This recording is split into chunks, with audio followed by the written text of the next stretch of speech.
Hello dear students, CUET CBSE maths objective series में आज हम कर रहे हैं प्रोबेबिलिटी का लेक्चर 13.5।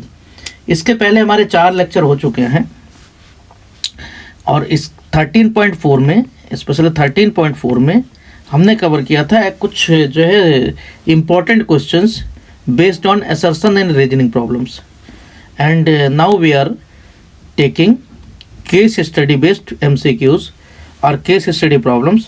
तो इनको एक एक करके हम करते हैं। तो this is lecture 13.5, lecture number 13.5। 13.5 means हमारा चैप्टर 13 प्रोबेबिलिटी से ये है, और इनसे हम जितने केस बन सकते हैं उसमें करेंगे। इसके पहले जो लेक्चर होते हैं कुछ हमारे इंपॉर्टेंट क्वेश्चन रह गए थे, तो हमारी टीम ने कहा कि ये जो है, कुछ हमारे अच्छे टीचर्स ने कहा कि ये क्वेश्चन ज़रूर कराने चाहिए, तो उनको हम लेकर कर रहे हैं क्वेश्चन। तो देखते हैं सब कुछ जैसे वैसे बाकी सब सीरीज में है, बाकी सब जो लेक्चर्स में है वही यहाँ पर भी है कि हमने जो कवर किया है वो हमारे 3 टाइप्स की प्रॉब्लम्स को हम कवर कर रहे हैं। हम एक तो असर्शन रीजनिंग प्रॉब्लम्स को ले रहे हैं, दूसरा केस बेस्ड प्रॉब्लम ले रहे हैं, और MCQ ले रहे हैं।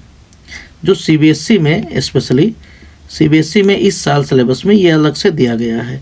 2 क्वेश्चन असर्शन रीजनिंग के और 12 मार्क्स के, means 3 question, each question carry 4 marks.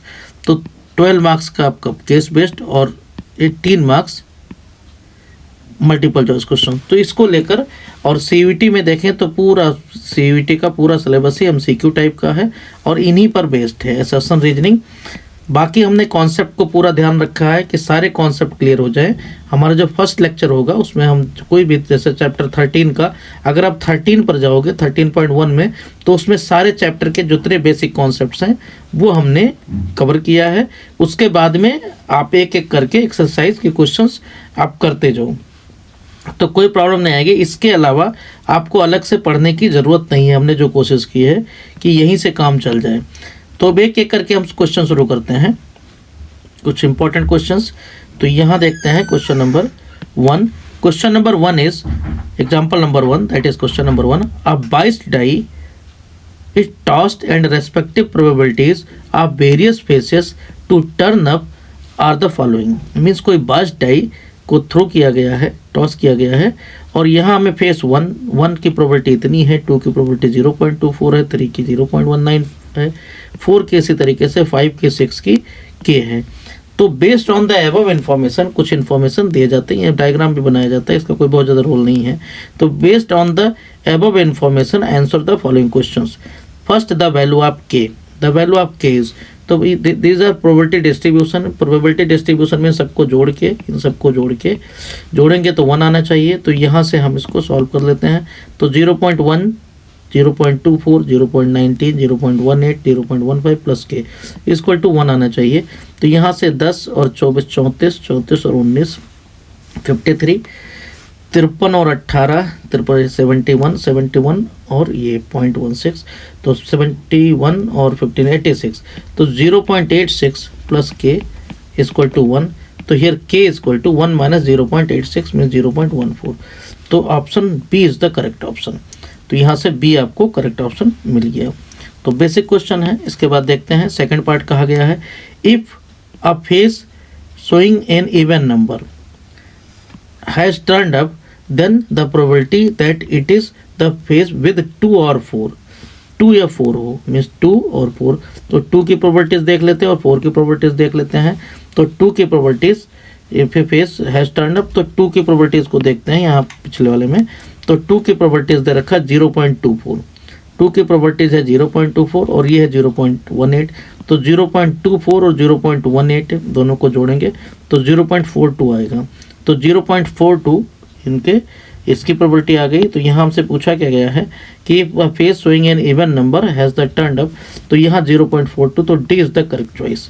तो डी आपका यहाँ करेक्ट चॉइस आ जाएगा। 2021 का क्वेश्चन है, क्योंकि 0 पॉइंट, इसका एक का देखा 0.24, एक का 0.18, दोनों का जोड़ोगे तो प्लस करोगे 0.42, ये प्रोबेबिलिटी आ जाएगा। इसी तरीके से नेक्स्ट क्वेश्चन देखते हैं। थर्ड क्वेश्चन है तो ये दो ही पार्ट हैं क्वेश्चन के, तो ये दोनों आपके सॉल्व हो गए। इसी तरीके से देखते हैं question number 2। Example number 2, at the start of a cricket match, at the start of a cricket match a coin is tossed and the team winning the toss has the opportunity to choose to bat or ball. ऐसे होता है। Such a coin is unbiased with equal probabilities of getting head and tail, head tail के बराबर means unbiased coin है। Based on the above information answer the following questions. If such a coin is tossed 2 times, अगर इसको 2 बार toss किया गया है, then find the probability distribution of the number of tails. CBSE 2021 का question. तो basic question, कितनी possibilities, H H, H T, T H, T T. बस इसको क्वेश्चंस को कई बार बेसिक लेवल पर किए, यहाँ पर क्या है केस बेस्ड इसको डाल दिया है, तो इसकी वजह से बच्चे क्वेश्चन को समझ नहीं पाते। बाकी questions is very easy question. तो H H, H T, T H we have to find, then find the probability distribution of number of tails. अब नंबर ऑफ टेल्स यहाँ टी 0 है, यहाँ पर टी 1 है, एक बार टी है, यहाँ टी 2 है, 2 बार टी है। तो इसका मतलब क्या हुआ कि आपको हर एक की प्रोबेबिलिटीज पता करना है। टोटल नंबर 4 हैं, तो यहाँ प्रोबेबिलिटीज किस तरीके से इनका डिस्ट्रीब्यूशन होता है। यहाँ x इक्वल टू क्या आएगा, x इक्वल टू 0, 1 या फिर 2, और यहाँ probability of x P x equal to 0 की probability means t equal to 0, एक बार आया है तो 1/4। इसी तरीके से यहाँ 2 बार है तो 2/4, 1 आने के 2 है एच टी या फिर टी एच, टी टी एक बार आया है तो t इक्वल टू 2 आने की 1/4। तो प्रोबेबिलिटी डिस्ट्रीब्यूशन यहाँ 1/4, 2/4 एंड 1/4। 2/4 को कैंसिल करके 1/2 भी लिख सकते हैं। तो इस तरीके से प्रोबेबिलिटी का डिस्ट्रीब्यूशन हो गया। Find the probability of getting at least 1 head in 3 tosses of a coin. अब करें 3 बार अगर इसको कॉइन किया गया तो टॉस किया गया, तो फाइंड द एटलीस्ट 1 हेड, कम से कम एक हेड आए, means probability of x is greater और इक्वल टू 1 हेड। अब हेड आने में भी अगर 3 बार किया जाएगा तो उसकी पॉसिबिलिटीज 8 हो जाती है। एच एच, एच 3 बार, 0 बार टी आने का। इसी तरीके से एक बार आने के 3 पॉसिबिलिटीज आएंगे, एक टी यहाँ हो सकता है, एक टी यहाँ हो सकता है। तो 3 टी एक बार आने का, इसी तरीके से टी 2 बार आने का, मीन्स एच कहीं भी हो सकता है।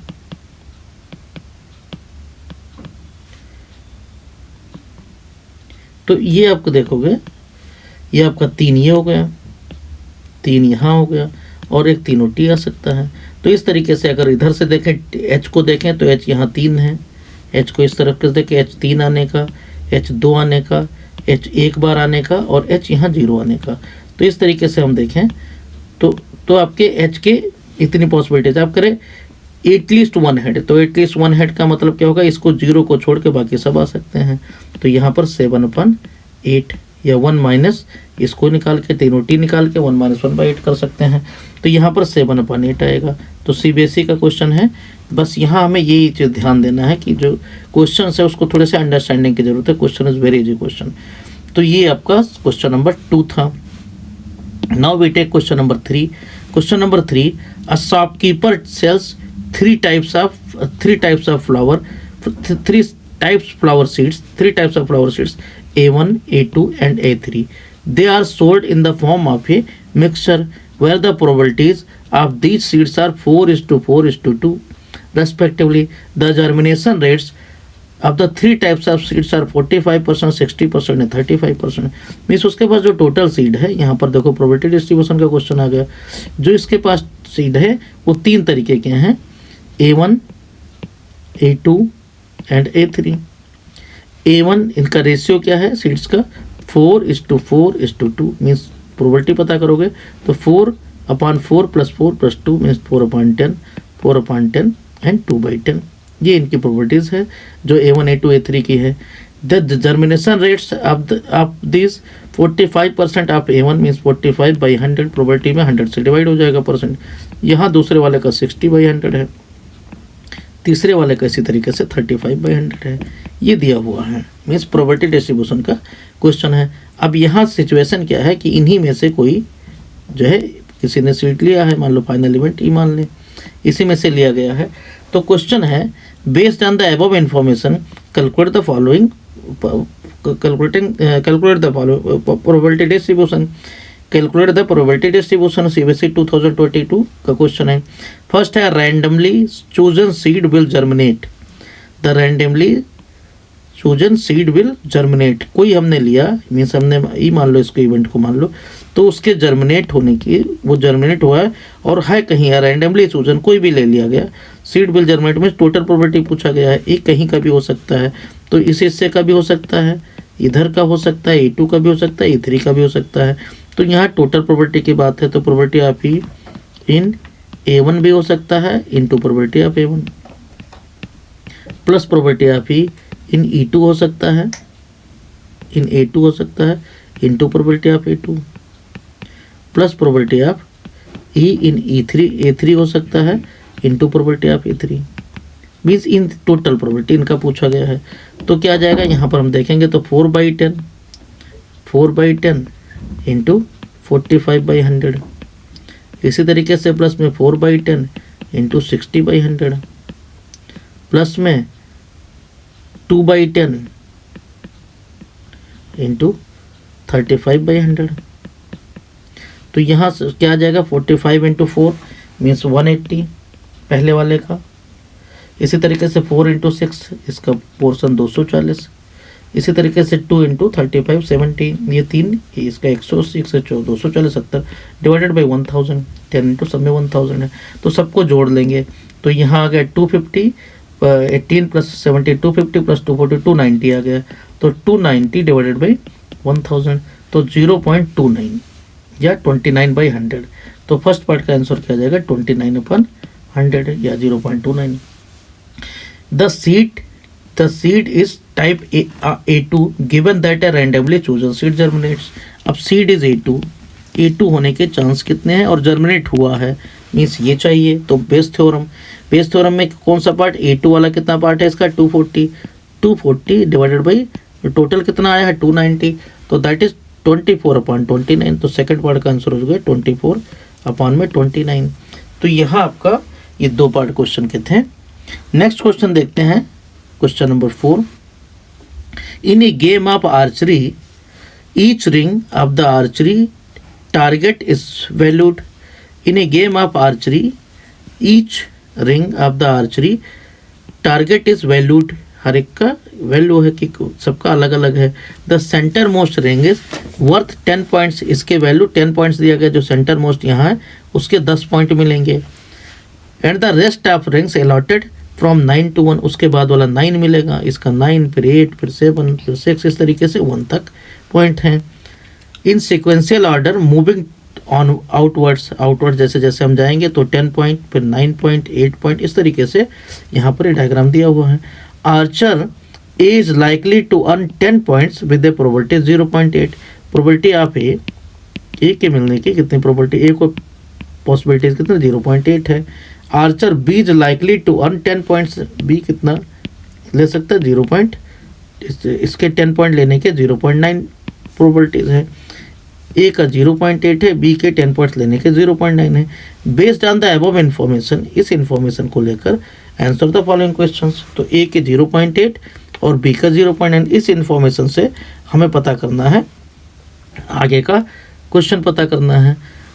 तो क्वेश्चन नंबर ये दे रखा है, if both of them hit the archery target then find the probability that, अभी सीबीएसई 2021 का क्वेश्चन है, exactly one of them earns the point. तो ए का प्रोबेबिलिटी कितना है 0.8, प्रोबेबिलिटी ऑफ बी कितना है 0.9 मीन्स 0.8। यहाँ देखो क्वेश्चन को फिर से पढ़ दो कि आर्चरी का ए की प्रोबेबिलिटी 10 पॉइंट आने के 0.8 है और बी का 0.9 है। अब इसमें देखते हैं बोथ टारगेट कर रहे हैं, exactly one of them earns 10 points, exactly one means either A means A तो बी नॉट, या फिर बी को मिला तो ए नॉट, इसी में से दोनों में से एक कोई। तो इसका मतलब क्या होगा, प्रोबेबिलिटी ऑफ ए इंडिपेंडेंट है दोनों, तो दोनों लग रहे हैं, into probability of B not plus में probability of B into probability of A not. तो इसको सिंप्लीफाई करेंगे, प्रोबेबिलिटी ऑफ ए है 0.8, B not 1 minus 0 point mean 0.1 आ जाएगा, प्लस में प्रोबेबिलिटी ऑफ बी है 0.9 और इससे 0.2 आ जाएगा 1 माइनस 0.8। तो यहाँ हो गया 0.08 प्लस में 0.18, तो ये आ गया 0.26। तो यहाँ फर्स्ट पार्ट का आ गया 0.26। Both of them earn 10 point, दोनों को मिला, इसका मतलब प्रोबेबिलिटी ऑफ ए बी, तो probability of A into probability of B, इन दोनों का मल्टीप्लाई कर दोगे तो 0.8 इंटू 0.9, तो दैट इज 0.72। तो यहाँ पर डेसिमल का ध्यान रखना है, इधर उधर ना हो जाए। तो यहाँ 0 क्योंकि 2 डेसिमल यहाँ, तो 0.72। तो ये आपका क्वेश्चन इस तरीके से ये हो जाएगा। नेक्स्ट क्वेश्चन देखते हैं, क्वेश्चन नंबर 5। क्वेश्चन नंबर 5 दे रखा है, in answering A multiple choice question. Question number 5 देखते हैं यहाँ पर, क्वेश्चन नंबर 5 5th क्वेश्चन दे रखा है, क्वेश्चन नंबर 5th क्वेश्चन दिया हुआ है, in answering a multiple choice question. 5th question है, in answering a multiple choice test of class 12th, a student either knows or guesses or copies the answers to a multiple choice questions with 4 choices। अब यहाँ देखो MCQ के 4 choices हैं, तो इसलिए guess को अलग से नहीं कहा जाएगा, गेस की प्रॉपर्टी देने की जरूरत नहीं है, क्योंकि 1/4 होगा, क्योंकि उसके 4 चॉइसेस हैं। तो गेस करोगे तो चारों में से कोई एक गेस किया जा सकता है। तो यहाँ देखो, अब यहाँ बेस थ्योरम का क्वेश्चन दे रखा है, यहाँ आपसे क्या कहा गया है, इसमें जो पॉसिबिलिटीज है वो क्या क्या पॉसिबिलिटीज है, यहाँ हम देखते हैं।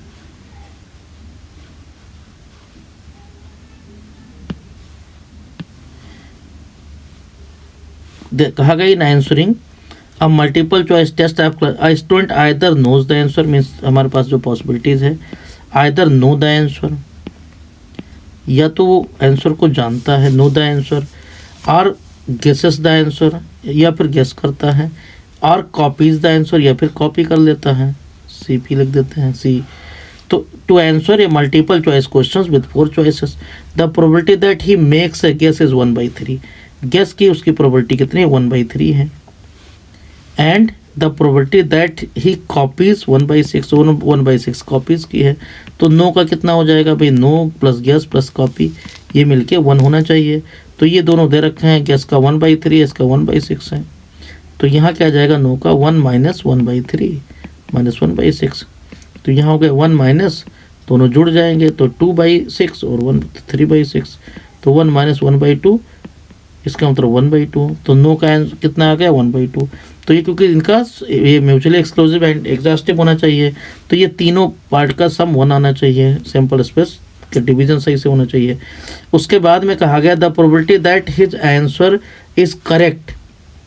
अब यहाँ है कि आंसर उसका करेक्ट होना चाहिए, तो the probability that his answer is correct given that he copied. अगर वो कॉपीड से करता है, मीन्स आंसर करेक्ट होने की फाइनल प्रोबेबिलिटी ई मान लें अगर, तो इज द कोई इवेंट माना गया तो करेक्ट आंसर होने का, एक करेक्ट आंसर अगर है, तो अगर यहाँ करेक्ट आंसर को ही मान लिया जाए तो पता क्या करना है, कॉपीड वॉज 1/8। तो probability of E means correct answer from copied, अगर कॉपीड वाले पार्ट का है, ये कितना है 1/8 है। तो हमें पता क्या करना है, बाकी अब प्रोबेबिलिटी, अब करेक्ट आंसर नॉलेज से कितना होगा, ये हिस्से कितना आ जाएगा, probability correct means final event E under knowledge, इसका हमेशा 1 रहेगा। प्रोबेबिलिटी ऑफ करेक्ट मतलब फाइनल इवेंट ई अंदर गेस में 4 चॉइस हैं, यहाँ अलग से देने की जरूरत है, इसलिए 1/4 हो जाएगा। तो ये सब प्रोबेबिलिटी दे रखा है, यहाँ 1 हो जाएगा, यहाँ 1/4 और इसका 1/8 है, मीन्स इसका 1/8, यहाँ पर इसी तरीके से 1/4 और ये 1 करेक्ट होने की। तो अब आपको पता क्या करना है, यहाँ जो क्वेश्चन पूछे हैं, यहाँ का आ गया let E1 E2 E3 with the event से लास्ट में दे रखा है दैट ही गेसेस को इन्होंने कहा है कि इसको E1 इवेंट देना है, इसको E1 मानना है, जो सेकंड में हमने G मान रखा है। और कहा गया है E2 मानना है कॉपीज़ को E2 मानना है, ये आपका E2 वाला हिस्सा है, मीन्स ये हिस्सा E2 है और यहाँ E1 है, और E3 को मानना है नो द आंसर। ये इस तरीके से कह रहे हैं, ये आपको लेकर चलना है। Based on the above information answer the following 5 questions. First part है what is the probability that the student knows the answer. तो नोज द आंसर का 1 प्रोबेबिलिटी नहीं, what is the probability that is knows the answer, केवल know the answer, तो 1/2। तो यहाँ पर A नहीं, option B is the correct choice. तो बी 1/2, क्योंकि यहाँ घटा के देख लिया गया, प्रोबेबिलिटी ऑफ नो का आंसर पूछा गया है। ये नहीं कहा गया answer is correct and knowing the answer, ये 1 है। सेकंड पार्ट कहा गया what is the probability that he answers correctly, means answer is correct finally बंटी, और given that he knew the answer, वो नो द आंसर। तो हमेशा 1 रहेगा, अगर उसको पता है तो उसी चॉइस को देखेगा जो सही है। तो यहाँ पर प्रोबेबिलिटी 1 आएगा, तो 1 इज द करेक्ट ऑप्शन, यहाँ ए ऑप्शन सही रहेगा। थर्ड पार्ट देखते हैं what is the probability that the answer correct given, what is the probability that he answers correctly, ठीक है, given that he had made a guess, means E under guess. तो E under guess हम देखते हैं, ये 1/4 आएगा, क्योंकि 4 choice दे रखा है, तो 1/4 means A is the correct choice. यहाँ पर आपका 1/4 आ गया, A is the correct choice. Fourth part देखते हैं, फोर्थ पार्ट का आ गया what is the probability, fourth part में है what is the probability that he knew the answer to the question given that he answered is correctly, means what is the probability he knew the answer, means probability knew the answer to the question given that ये he answered correctly, means correct, ये पूछा गया तो यहाँ Bayes theorem लग जाएगा, क्योंकि उल्टा पूछ लिया गया है, नो द आंसर। तो यहाँ क्या आ जाएगा, no the answer means 1/2 into 1, ये ऊपर रहेगा, डिवाइडेड बाई पूरा प्रोबेबिलिटी जोड़ दिया जाएगा, 1/2 इंटू 1, प्लस में 1/3 इंटू गेस का जितना है 1/4, प्लस में 1/6 कॉपीड का और इसका जितना है 1/8। तो इसको सॉल्व कर लेंगे तो ऊपर है 1/2 और नीचे सॉल्व करेंगे तो 1/2 प्लस में 1/12 प्लस में 1/48। तो एलसीएम यहाँ 1/2 ऊपर और नीचे 48 जो एलसीएम आएगा ऊपर चला जाएगा। तो यहाँ 224 आ गया, 12 से काटो तो 4 आ जाएगा और ये 1, तो नीचे आ गया 24 + 4 + 1 में 29 और 2 इंटू है, तो यहाँ 24/29। तो ए इज़ द करेक्ट चॉइस। तो यहाँ पर ए आपका करेक्ट चॉइस हो जाएगा। लास्ट पार्ट कहा गया है, लास्ट पार्ट क्वेश्चन का क्या है, कहा गया फिफ्थ पार्ट यहाँ पर कि probability of sigma e⁻k into मतलब E1 अंडर ये प्रोबेबिलिटी, ठीक है, प्लस में E2 probability of E2 under A, plus में प्रोबेबिलिटी ऑफ E3, तीन ही है यहाँ पर अंडर ए, मतलब तीनों की प्रोबेबिलिटी जोड़ के, तो एक को हमने मतलब नो की गेस की और सबकी प्रोबेबिलिटी जोड़ के, तो सबको जोड़ेंगे तो प्रोबेबिलिटी 1 आएगा। तो 1 is the correct choice, C is the correct choice. तो ये आपका लास्ट ये सी वाला पार्ट सही हो जाएगा, क्योंकि यहाँ सबका सम पूछ लिया गया है। तो सम पूछ लिया गया है, तो चाहे जैसे सम करेंगे, चाहे शुरू में सैंपल स्पेस सम करें तब भी 1 आएगा, और अलग अलग इनका प्रोबेबिलिटी के जैसे नो द आंसर किया गया तब भी वही आएगा। नेक्स्ट देखते हैं एग्जाम्पल नंबर 6 या क्वेश्चन नंबर 6। नेक्स्ट क्वेश्चन है read the following passage and answer the given below, और आंसर उनको and answer the questions given below. There are two aircraft guns named as A and B. The probabilities that the shell fired from them hits an airplane is 0.3 and 0.2. तो एक सी जो probability है that is 0. इसको hit करने की probability 0.3 है, probability of B की hit करने की 0.2 है, यहाँ दे रखा है। Both of them fired one shell at an airplane at the same time, दोनों एक ही टाइम में इसको जो हिट करते हैं, फायर करते हैं।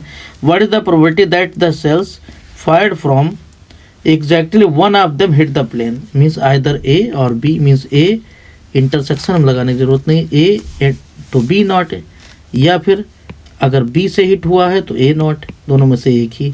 तो यहाँ क्या आ जाएगा probability of A into probability of B not, और means plus probability of B into probability of A not, दोनों में से एक, एग्जैक्टली 1 कहा गया क्वेश्चन में। यहाँ देखो exactly 1 of them hit the plane, exactly तो एक ही होना चाहिए, दूसरा नहीं होना चाहिए, वो फायर दोनों करेंगे। तो प्रोबेबिलिटी ऑफ ए दे रखा 0.3, प्रोबेबिलिटी ऑफ बी नॉट 1 में से माइनस कर दिया जाएगा, तो इसका 0.7 नॉट आएगा और दूसरे वाले का 0.8 आएगा, 1 में से माइनस करेंगे तो यहाँ क्या आ जाएगा 0.8, प्लस में प्रोबेबिलिटी ऑफ बी अगर ये 0.2 है तो ए नॉट 0.7 आ जाएगा। तो सॉल्व कर लेंगे 0.24 प्लस में 0.14, तो यहाँ 24 और 4 दोनों जोड़ लेंगे तो कितना जगह 38, 0.38, तो 0.38 फर्स्ट वाले पार्ट का प्रोबेबिलिटी आ जाएगा।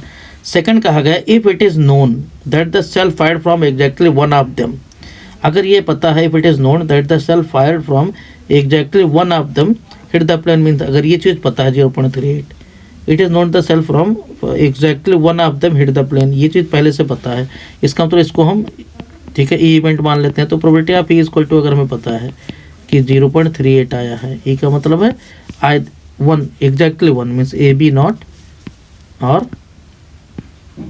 बी ए नॉट, इसको ई इवेंट माना गया है। तो अगर ये चीज़ पता है तो हमें क्या करना है, then what is the probability that it was fired from B, then it was fired from B means ये इससे फायर किया गया है, तो बी फायर होने की प्रोबेबिलिटी दे रखा है 0.2, तो probability of B where A is already known, ये पता है।